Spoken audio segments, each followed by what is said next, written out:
So, the fear is a good thing. What you do with that fear is the next step.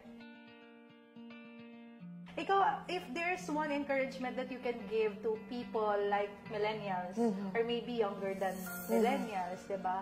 Pag pumasok sila sa negosyo, pag-usapan muna natin yung negosyo, ano ba yung pinaka mabibigay mo sa kanila like advice? So, yung takot po, nandyan na yun eh. Ibig sabihin, you care for something. Kasi yung takot, you want it to go well. Kung hindi takot, ibig sabihin, wala kang passion, hindi ka interested. So, the fear is a good thing. What you do with that fear is the next step. Diba? Do you convert it to excitement? Yung excitement naman nun, dapat tuloy-tuluyan mo. Don't second guess, no? Do something sa curiosity mo, feed that.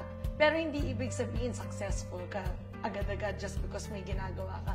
You have to do your research, you have to find small ways to make the business grow. Hindi ibig sabihin dapat palakihin na agad. Slowly by slowly, doon nagbe-build ang confidence, ang results from building your passion. Wow. Ang ganda na sinabi mo actually that ang takot ay hindi dapat katakutan dahil ang takot ang magdadrive sa'yo. Tama. Para mas pagbutihin mo pa. Dahil kapag wala nga namang takot, babaliwalain mo lang eh, di ba? Yes. Parang, okay, easy go, lucky ka rin. Ganon din siguro sa life and sa love, di ba?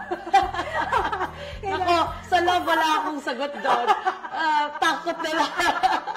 Kasi parang sa lahat naman ng areas ng buhay natin, even not just in business, or even in public service, may takot din eh, di ba? Pero sabi nga nila sa love, it takes a lot of courage because it's a risk.